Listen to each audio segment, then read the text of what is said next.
Welcome, everyone, to this webinar on the AT Access Interface database.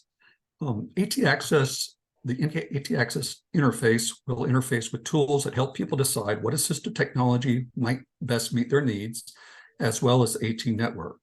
AT Access was created by Georgia Tech. It will provide that AT programs, people with disabilities and their circles of support, and the public at large will have the opportunity to learn more about what AT is and how it can be used. If you would like to follow captions, use the CC button at the bottom of your screen, and take a moment after the webinar. A survey, an evaluation survey will pop up on your browser. So just take a quick minute to complete the survey. And with that, I'm going to go ahead and turn it over to Maureen Linden, the Executive Director for the Center for Inclusive Design and Innovation at Georgia Tech. Thank you so much, Marty. I appreciate it. Good afternoon, everyone, and thank you for joining us today. We're really excited to talk to you about a group of 4 products that we've been developing with the support of the AT3 Center that we believe will help AT providers and people with disabilities and other stakeholders in selecting assistive technology that meets their needs. I am Maureen Linden. As Marty said, I'm the Executive Director for the Center for Inclusive Design and Innovation. Clearly, my headshot was taken before the pandemic when I decided to let my hair go gray, but I need to update that. I am a rehabilitation engineer who's worked in both research and services for people with disabilities for more than 30 years. I'm the immediate past president of RESNA, and I'm the PI on 2 of the projects that we'll be talking about today. Beverly, would you like to introduce yourself? Sure.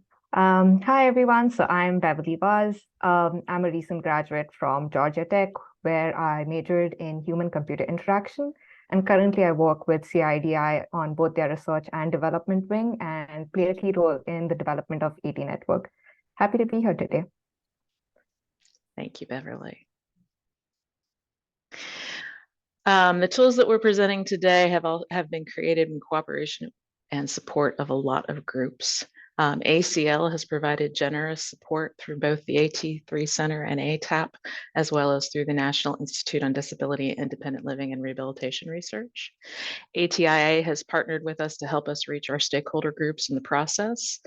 Montech, I'm sorry, I always say that wrong. Montech and WATAP are 2 of the 21st Century AT Act programs that have been working with us to develop resources and content. And Washington State Department of Social and Health Services provided some pilot funding for us and gave us a pilot data set to play with as we did some development around predictive analytics and making recommendations on assistive technology. Also, kudos and thanks to a large number of developers, engineers, researchers, the data analytics team, therapists and AT providers, graduate students, and others at Georgia Tech who have put a lot of time and energy into this. We really do appreciate those efforts. I wanted to review the learning objectives for the presentation today. At the end of the presentation, you should be able to describe the AT3 Access assistive technology search capabilities.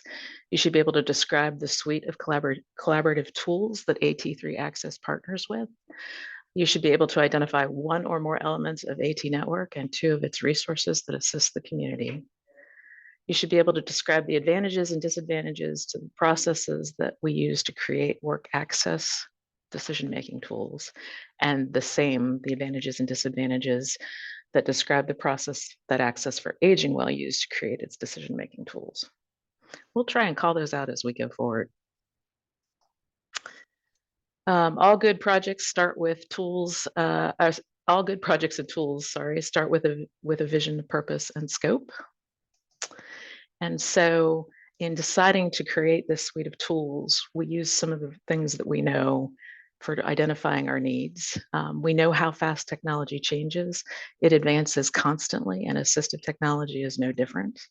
As many of you know, assistive technology developments can actually change the broader technology market and create advancements that impact everyone. So for example, many of you know that voice input software was something that was originally designed for people with disabilities, and now it is everywhere, and you can talk to pretty much anything you want to. I talk to myself, and sometimes I don't answer me, but you understand what I mean. So what happened there was the broader market found a need for voice input in the community, and the economies of scale took over, and it made it a product that was very accessible and ubiquitous to everyone. But also, assistive technology most profoundly impacts people with disabilities. It makes it possible to complete tasks and the goals and engage in life in the way that they want to. And that's the most important part.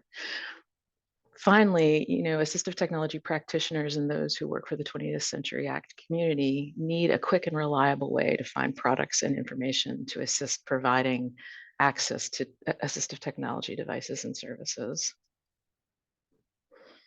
We set out to develop a suite of tools that would make finding the right technology easier for the people who use the technology and their circles of support.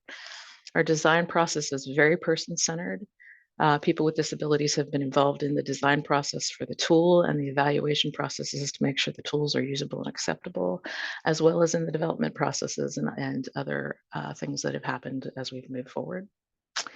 And we have also made sure that the tools are accessible. Accessibility for us is the prime directive. We aim to be compliant with WCAG 2.2 AAA, as well as Section 504 requirements. We wanted the tool to have a variety of formats for information, because as we all know, not every format of information is the best use for every person.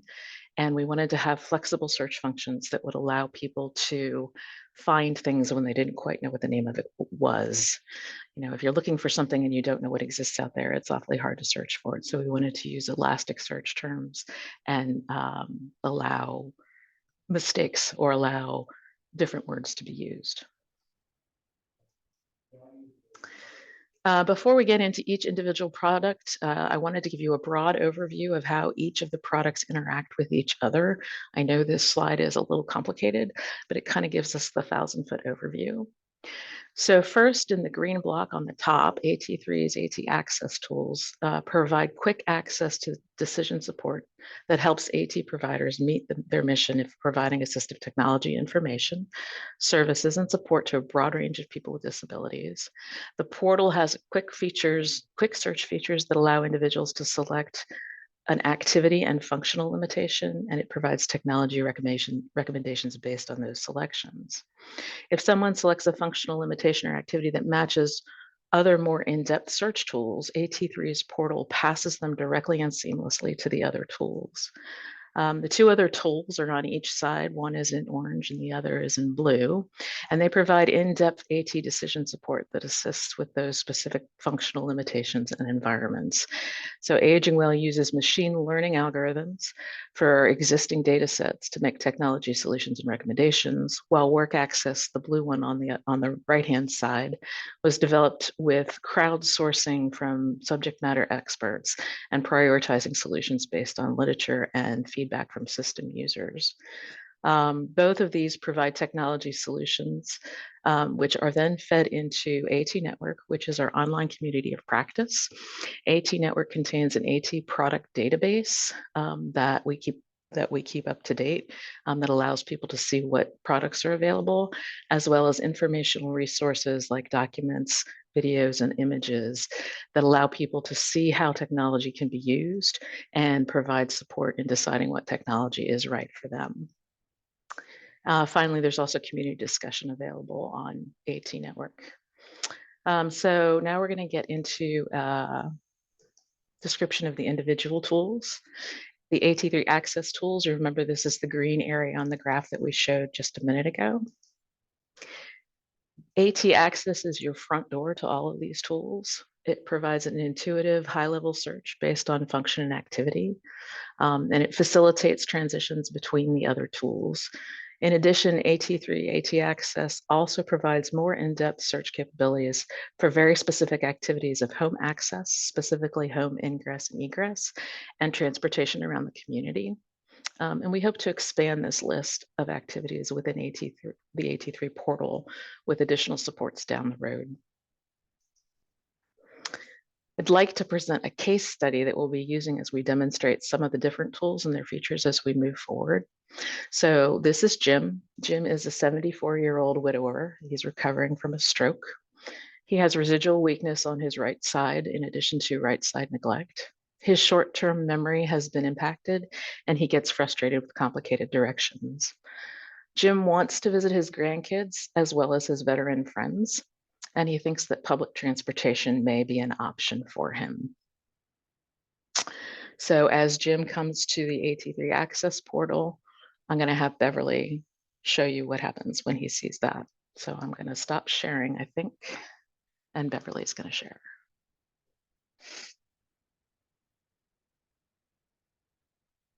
And hopefully my screen is being shared.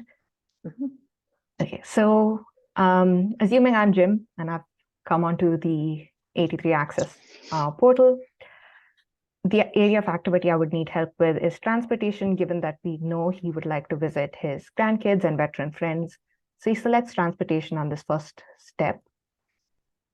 He then clicks start. From the below statements, walking short distances without assistance would be difficult for him. And driving his own vehicle is difficult for him based on what we learned about Jim. So he clicks submit and he moves on to the third step. And let's go with the first result. At this point, you have entered the AT Network platform where you can view information about the product. Back to you, Maureen. Great, thank you. So that was a brief overview of how that search works. And I'm trying to share my screen here. And can you see that? Okay, so I'm going to move into the discussion of the two tool sets that in a very detailed way help people make decisions that will be best to meet their needs. You may remember these were the orange block named Aging Well and the blue block named Work Access in the original diagram that we showed a few slides back.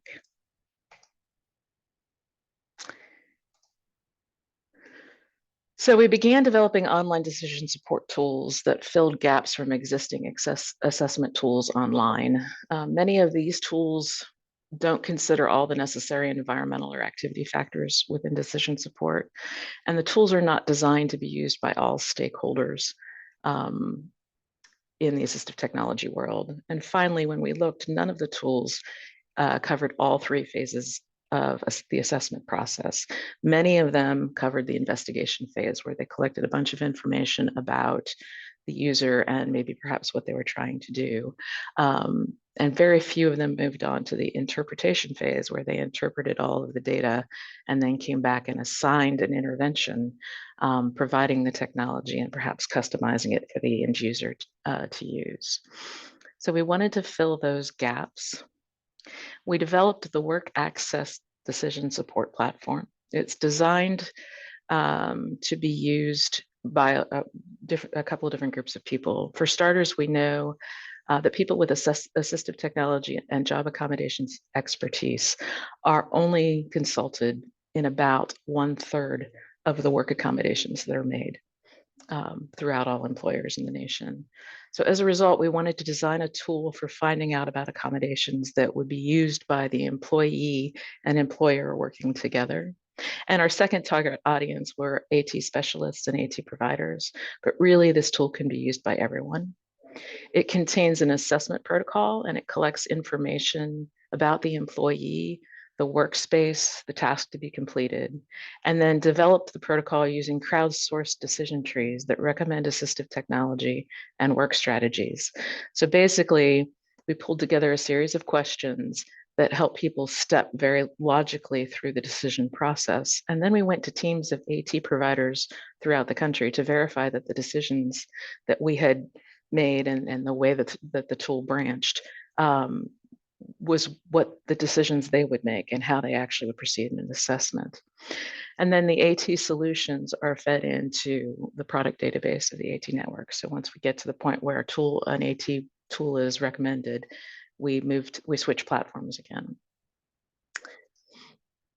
We aren't going to demonstrate this particular tool today, mostly because of time constraints, but I did want to show you a few screenshots. This is step 1 of the decision questionnaire. It asks what job activities might be creating barriers, and you can select as many as you want, and you'll be stepped through the questionnaire for each activity individually. You can create a user profile and save these searches so you can come back to them later. And this slide shows a presentation of the solutions for a particular task. You can see under the task, that is remembering how to perform specific tasks and procedures, that there are specific functional limitations identified. So one functional limitation somebody might be having is in identifying and remembering steps, or another might be remembering the information that's needed to complete the task. And then there are specific strategies listed. And these strategies are links to lists of solutions that include assistive technology. And when they include assistive technology, the user again is going to be transferred into AT network as we were transferred above that Beverly demonstrated. The Aging Well platform is targeted to be used by those who want to live in the community of their choice while they're aging, either with or into a disability or functional change. And just like with Work Access, we collect assessment information in this tool. However, the decision support is based on predictive analytics. These are machine learning algorithms that use data from existing service provision data sets to predict and prioritize assistive technology based on previous interventions that have been made for similar clients. So basically we said, what data do we have? How were services provided to this individual? What recommendations were useful to them? And were they satisfied with those recommendations? And in using that information, we come up with a model so that when we get a similar set of data, we can predict that the same recommendations will be used. It's a lot of statistics and a lot of regression, and I'm not good at those things, but we do have a data analytics team that is an expert at that. And so once the algorithms come up with a solution or a set of solutions, the solutions are then fed into AT Network's product database. And the interface for Access for Aging Well is still in process, so we're not going to be able to demonstrate that one today.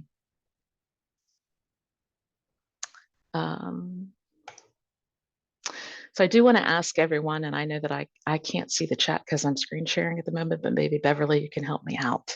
I want to know what you think. Do you think crowdsourcing is better, or do you think data analytics and machine learning is better at predicting assistive technology solutions? What's the better way to go? What do people think? Anybody want to throw anything in the chat? Or I don't know if they're allowed to, if you all are allowed to unmute if you can and just shout out what you think.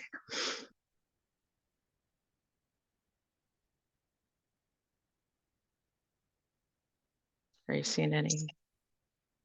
Oh, Maureen, someone's informed us that chat is disabled. Gotcha, chat is disabled, I'm sorry. Okay, well, I was hoping that I could engage and maybe you thought of a solution, a reason for you picking one or the other. But one of the things to keep in mind about crowdsourcing is you have to get the group of people together regularly to review the decisions and the ways the decisions are made. And as new technology comes in, you have to redo the tree and include it manually. It's a manual process. So it's a little more difficult to keep up to date in that regard. However, the predictive analytics will let you include new technology as the model gets updated when new data gets sent to us. So in some ways, people might think that that would be better.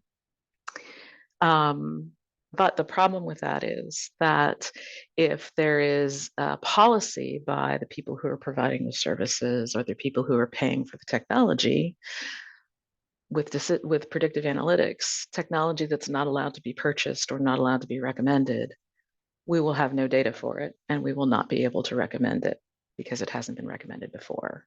So a good example is that Center for Medicare and Medicaid Services only recently changed their policy about covering seat elevation.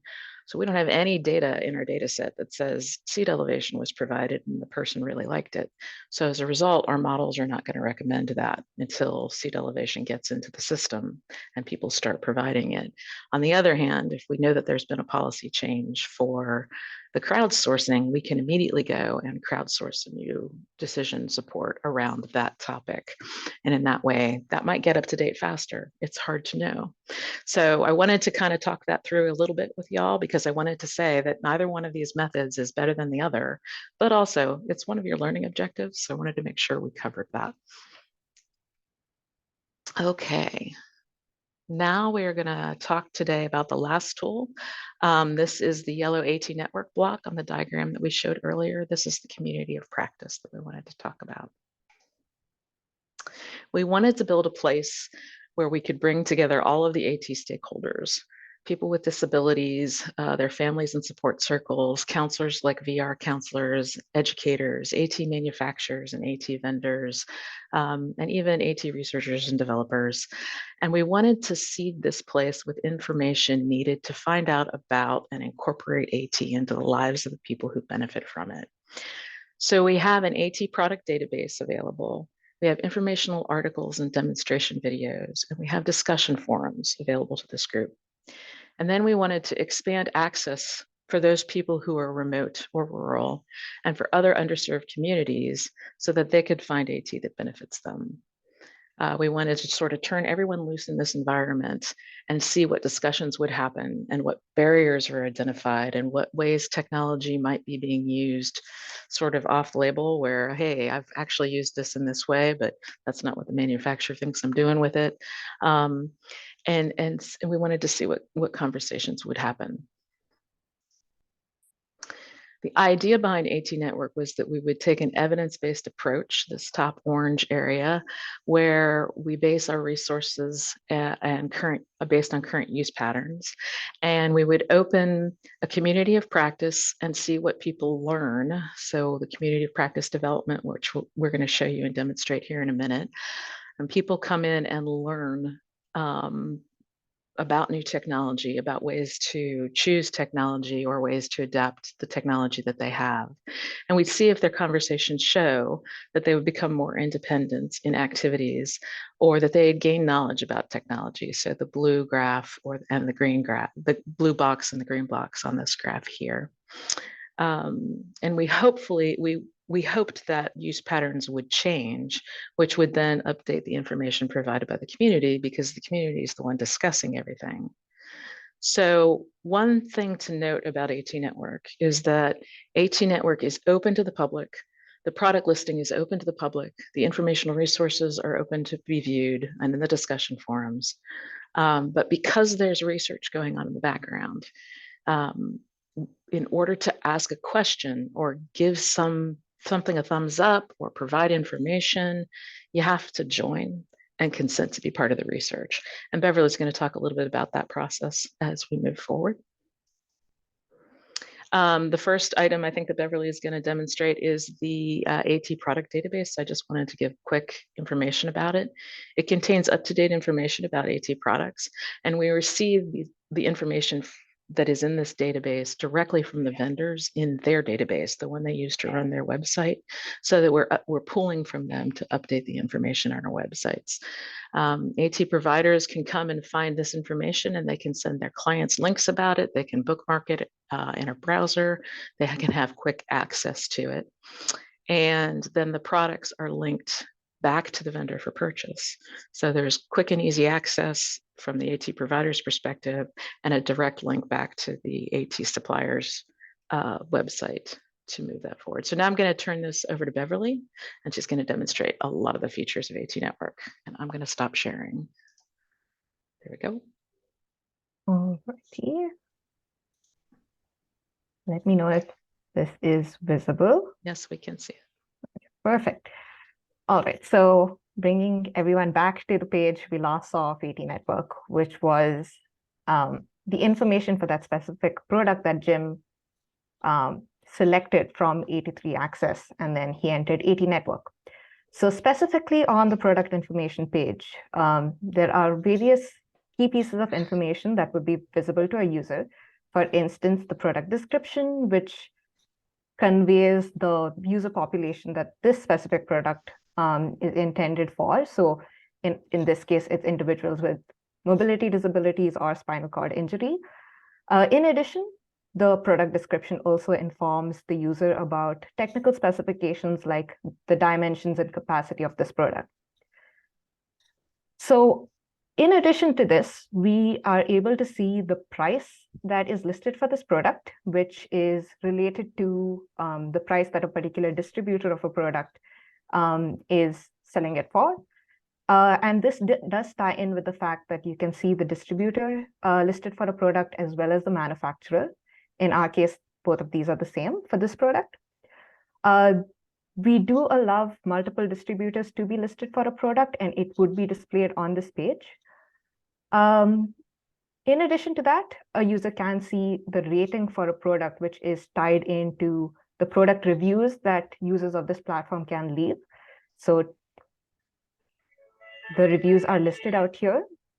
And we have 2 reviews for this product, one which is a 5-star and one which is a 1-star. The review, the overall rating would be an average of this, which is 6 divided by 2, 3. And if you scroll up, you can see that right here. Moreover, users can leave frequently, can leave questions that they have for a product under this frequently asked questions section. So for Jim, we did learn that he was interested in using public transport.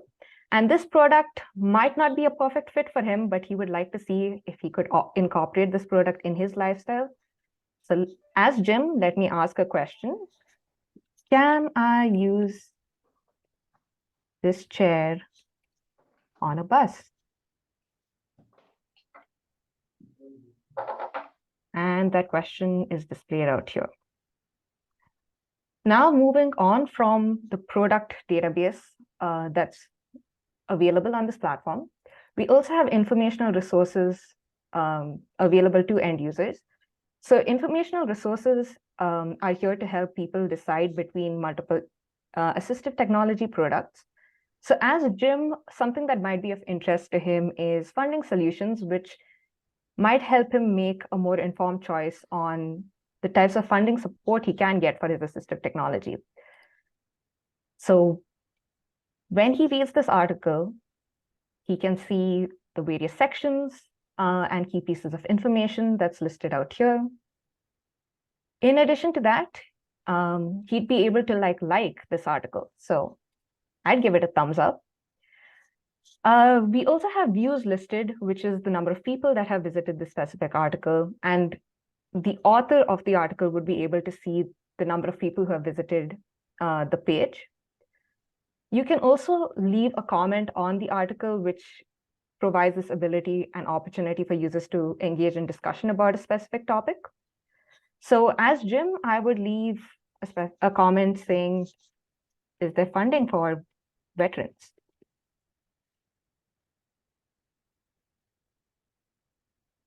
And his comment is visible below the informational resource.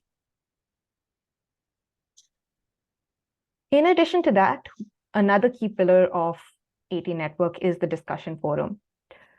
So listed here are some of the topics that users would post where other users on the platform can engage in discussion. So we can go to this discussion topic, which is what sort of memory aids will help me at home. Knowing that Jim does suffer from certain memory issues, this might be a topic of interest to him. As you can see, it lists the number of comments that are on this particular discussion. You can also like this discussion topic. So I'd give it an upvote.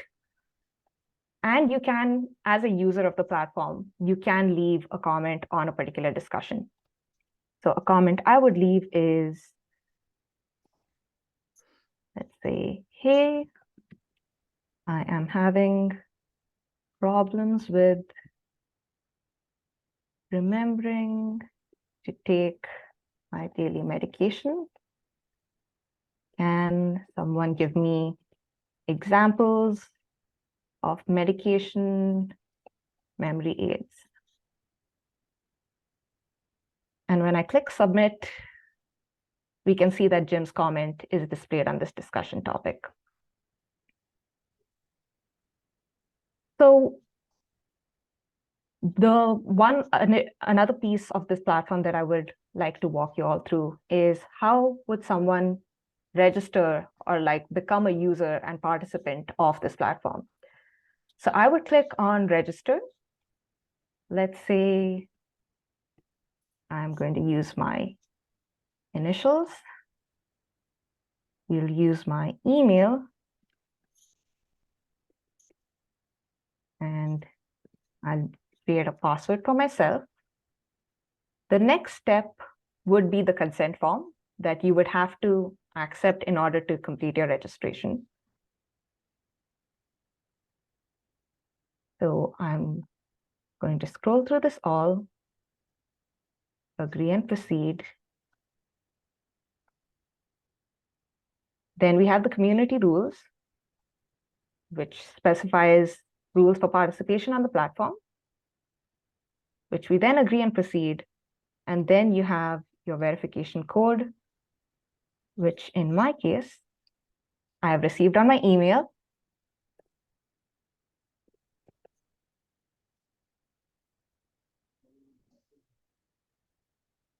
Now, if all goes well, I have now been registered. So in addition to this, the information that you've entered as part of your registration is sort of used to build a user profile. Now, the information that would be part of a user profile would sort of say, for a user, like for me, I would be able to see the products that I've saved or bookmarked. I would be able to see the discussion topics and informational resources I have bookmarked. It would give me a brief overview of my history of participation on the platform. And on other people's user profiles, I can see what they have contributed to the platform, like what articles they have written, or if it's a distributor, the products they offer on AT Network. In addition to that, we recently completed a usability testing of AT Network, and we did come up with additional findings that we will add to the profile section in a short period of time, such as participants indicated they would like high-level disability information displayed. They would like some sort of like credentials of a person or like a brief background on their role in AT, the state that they are from, the AT they have or they would like to use listed as part of their profile. In addition to that, we also allow users to give us feedback through this contact us form that's at the bottom of the website. And with that, I can hand it back to Maureen and stop sharing my screen. Okay. Let me come back from the, there we go. Let me come back from the blackness. I did want to talk, thank you for that presentation, Beverly, I appreciate it. I did want to add just a couple things quickly. One of the things Beverly showed you that you could see a number of views count on the informational resources. And one of the reasons that we wanted to do that is that we know that the 21st Century Act projects do report out on how many people they have reached through the resources that they use and how many people they serve. And so one of the things that we think is beneficial from the AT network is that everyone who contributes information retains ownership of that information, and so that they can point to the number of times this article has been read, and count that as we have provided this information publicly, and in that way we're hoping that it fills the needs of people who are actually obligated to provide that kind of information back to their sponsor. Did want to actually reshare my screen and give you a quick kind of status update of where we are with these products. Can you see the screen, Beverly? Okay. So the AT3 access that we demonstrated very quickly at the beginning, you will note that we went through just to get to a product and then jump into the AT network. This project is built, you saw it operational. It has not been published yet to the website. We're working on a few bugs that we hope will be fixed shortly, and it will be published to the website soon. The age access for Aging Well, we are at a status where we have gone through the first round of modeling and will provide design criteria for our designers to begin building the interface to the model soon. Work Access, which is the blue box, if you'll remember, and does assistive technology for employment, is live and has been live for about a year. So you can go to that and find assistive technology recommendations for that. And today we're launching AT Network. So it is also live and ready for use. Within the AT Network, we hope that you'll visit, because this is sort of the ground floor. We want you to help us make it the community that you need it to be. So that's one of the reasons why there's ability to communicate back and forth with us. And we'd like to see what that is as we move forward. So we're very excited to get that up and functional. With that, let me, click the wrong place. Just acknowledge our funding from NIDLR and remind you that everything we've said today is our opinion and not NIDLR's. So this is just our acknowledgement slides from NIDLR. And with that, we'd like to ask you to ask questions. I'm going to stop sharing my screen very quickly here so that you can ask questions. I see there are questions in the question and answer section, which we'll kind of review while we give people the opportunity to ask additional questions. You can do that in the chat that I see has been enabled, or you can do that in the question and answer section. And the first question is from Cole Glosser, who is asking why we chose to go with predictive analytics for Aging Well, but crowdsourcing for Work Access. And that is kind of a, what's the word I'm looking for? It's a very good question, and it seems that it's a little whimsical. The answer is that when we wrote the Work Access grant to put that work together, artificial intelligence and machine learning wasn't where it is now. So it wasn't quite where we could actually reliably say that we can use it. Also, it's kind of hard to get data sets from voc rehab agencies. But now things have changed. People are talking about artificial intelligence everywhere and everything. Aging Well is a much newer product. And so we were confident not only could we get a data set because we had a partner, but we could actually move forward with the predictive analytics in that way. So sometimes it's about the funding source and what's hot and what's considered, I hate to say it, but what's considered sexy right now. AI is considered sexy right now. So that's part of the reason why that happened. We also have a question from Tracy Rowe about the distributors in it's the distributor in charge of keeping the price up to date and answering the facts. And what if multiple people sell the same item? So we get product databases from manufacturer or the distributor. And that product database includes the price. The pricing will be kept up to date as part of those data dumps is what I call them, and I'm sure nobody likes that word, but essentially when we upload a new database into our system, the pricing will be kept up to date. The facts can be answered by anyone. The providers are definitely allowed to come in and answer the questions, and as Beverly said, we will have people identified as to who they are. Are they an AT provider? Are they a counselor from the aging services? Are they an AT vendor? And therefore you know who you're talking to in that regard. And then Beverly, can you talk a little bit about how we handle the distributors within multiple people selling the same item? So if we have multiple people selling the item, we generally have one person who sort of owns the product, or like the main distributor, whose price would essentially be listed as part of the product information. And that would be sort of a discussion we'd have with distributors. Okay. And sorry to interrupt, but related, we do have another question, which is if there are multiple vendors for the product, will that be visible? Yes, that will be. On that product information page where you did see the distributor listed, there would be other distributors listed below that. Okay, great. Yeah. Thanks for answering those. Ashley McElroy has asked, how do we receive notifications that someone has answered a question or participated in a discussion? This is going to be done very similarly to other social media platforms that you've seen. You can get a notification when you log in that there's a, you will log in and there's a number next to your face, or there's a number on your smartphone screen that allows you to see that somebody has either answered a question or done something based on how you set your notifications up that you're interested in and moving forward. So we did use a lot of current social media type technologies to help us in how we chose our design parameters, as well as, Amazon, since they're the seller of all things. How do you design the product database and make it look good in that way, and the interface for it? So you can consider that cheating. But I hope we answered your question. Let's see, scrolling down, we see that someone has asked, does the nature of these data sets mean that only AT provided by healthcare or employment entities will be included? I'm wondering about products that are not covered by insurance, for example. Will people still see information about those possibilities?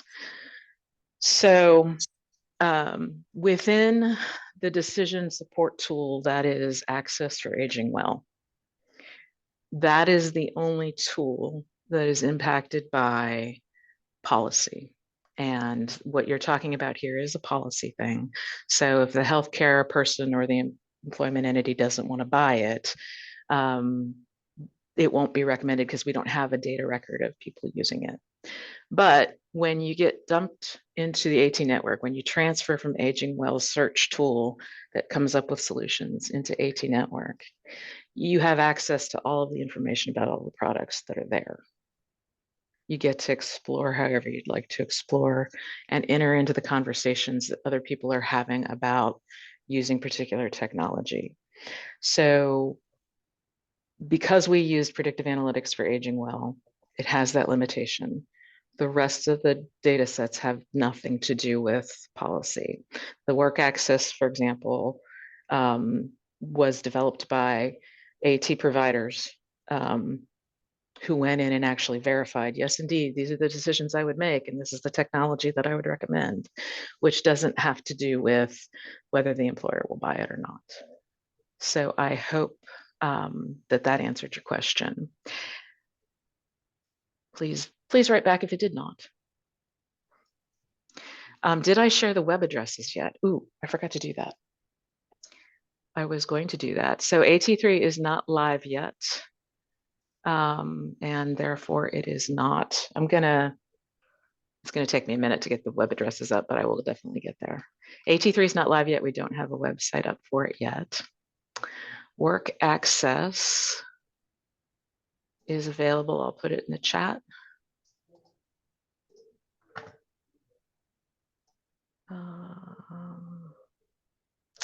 Ooh.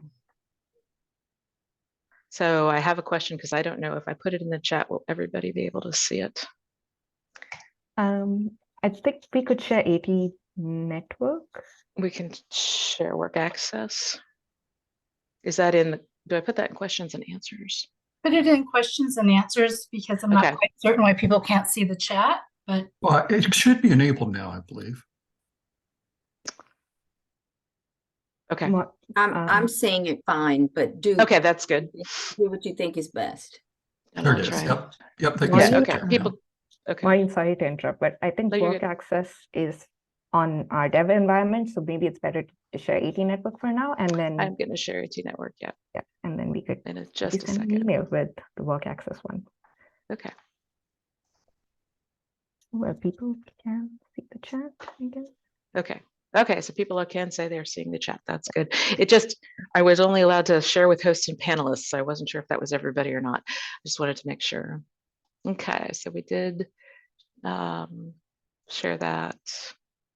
So you're noticing a lot of missing images on the products. Yes, at the moment we do have a lot of missing images on the products. We are working on that as we get the databases in from the vendors. That will include product images, and we will update those as we go. Yes, absolutely. The intent is to have images and multi-format information. on websites. Thanks for asking that, Jesse.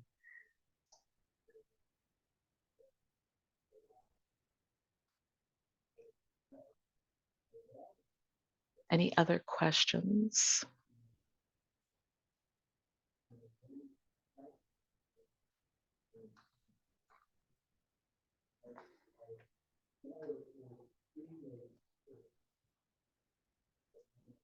All right.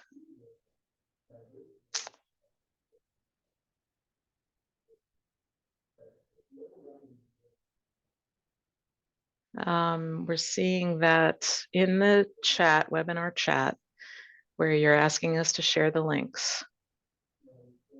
I did put the links in that chat. Can you see that? Oh, I think we can only send it to hosts and panelists. So maybe Okay. putting it on the, Yeah, let me just throw it on a slide real quick and share the screen. yeah. That's what we'll do. All right. Sorry Thanks for about that. clarifying that. Nope, sorry about that, folks. Yep, it's all good. Oh, I think Tracy has reshared it. Tracy. But feel free to put it on the slide.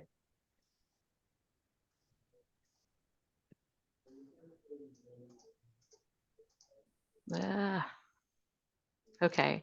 Are there other questions while I get this up on the slide and sharing with people?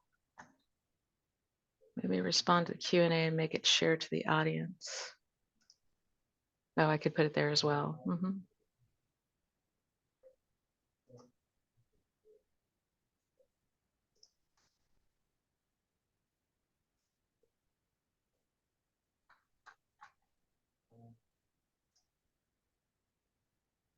Other questions? What is not yet available? So Amy, I'm assuming you're talking about the tools that we discussed when you asked that question. And so what is not yet available? Assistive tech, the AT network is available and live. AT3 will be launched very shortly. We have it built out. We've demoed it. We're just fixing a couple of things, and that will go live very soon. Access for Aging Well has not yet been built, but we're working on that. We've just started working on that.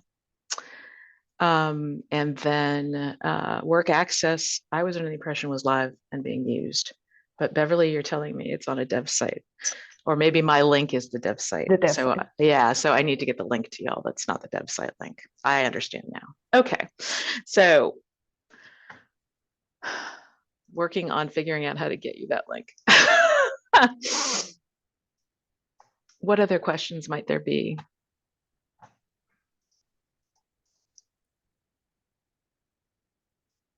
Wow. Seeing any others yet in the chat or in the Q&A? Okay, great.